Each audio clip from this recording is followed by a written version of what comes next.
இந்திய அணிக்கு அடுத்த அடி. 19 வயது வீரரை இறக்கிய ஆஸ்திரேலிய அணி.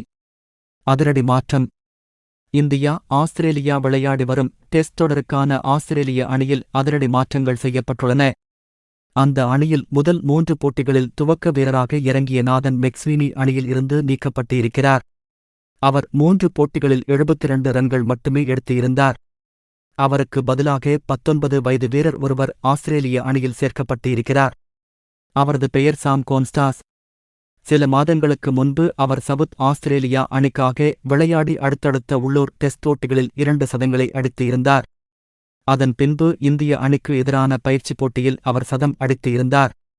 இதை அடுத்து அவருக்கு ஆஸ்திரேலிய அணியில் வாய்ப்பு கிடைத்து இருக்கிறது.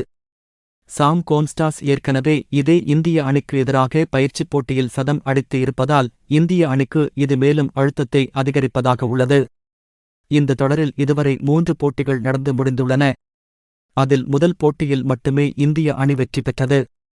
2வது போட்டியில் 10 விக்கெட் வித்தியாசத்தில் தோல்வி அடைந்த இந்திய அணி 3வது போட்டியை மழையின் உதவியுடன் டிரா செய்து இருக்கிறது. ஆஸ்திரேலிய அணி கடந்த 2 போட்டிகளில் இந்திய அணிக்கு எதிராக ஆதிக்கம் செலுத்திய நிலையில் 4வது மற்றும் 5வது போட்டியில் மேலும் அழுத்தம் கொடுக்கும் வகையில் சாம் கோன்ஸ்டாஸை அணியில் சேர்த்து இருக்கிறது. அவரை பிளேயிங் 11 சேர்த்து துவக்க வீரராக களமிறக்கப் போவதாகவும் அறிவித்துள்ளது. அதேபோல 3வது போட்டியில் காயத்தால் வெளியேறிய வேகப் பந்துவீச்சாளர் ஜோஸ் ஹேசல்வுட்க்கு பதிலாக ஜெய் ரிச்சர்ட்சன் அணியில் சேர்க்கப்பட்டு இருக்கிறார்.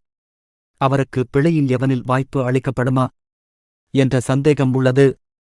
ஏனெனில் வேகப் பந்துவீச்சாளர் ஸ்காட் போலாண்ட் ஏற்கனவே இந்த தொடரில் ஒரு போட்டியில் அணியில் இடம்பெற்றிருந்தார். ஸ்காட் போலாண்ட் 2வது டெஸ்ட் போட்டியில் ஆஸ்திரேலிய அணியின் பிளேயிங் 11 இடம்பெற்று விளையாடினார். அந்த போட்டியில் ஆஸ்திரேலிய அணி வெற்றி பெற்றது. ஸ்காட் போலாண்ட் அந்த போட்டியில் இந்திய அணிக்கு எதிராக சிறப்பாக செயல்பட்டிருந்தார். எனவே ஸ்காட் போலாண்ட் மற்றும் சாம் கோன்ஸ்டாஸ் ஆஸ்திரேலிய அணியில் இடம்பெற்று 4வது போட்டியில் விளையாடுவார்கள் என எதிர்பார்க்கப்படுகிறது. இது இந்திய அணிக்கு மேலும் சவால் அளிக்கும் ஒரு விஷயமாக இருக்கும்.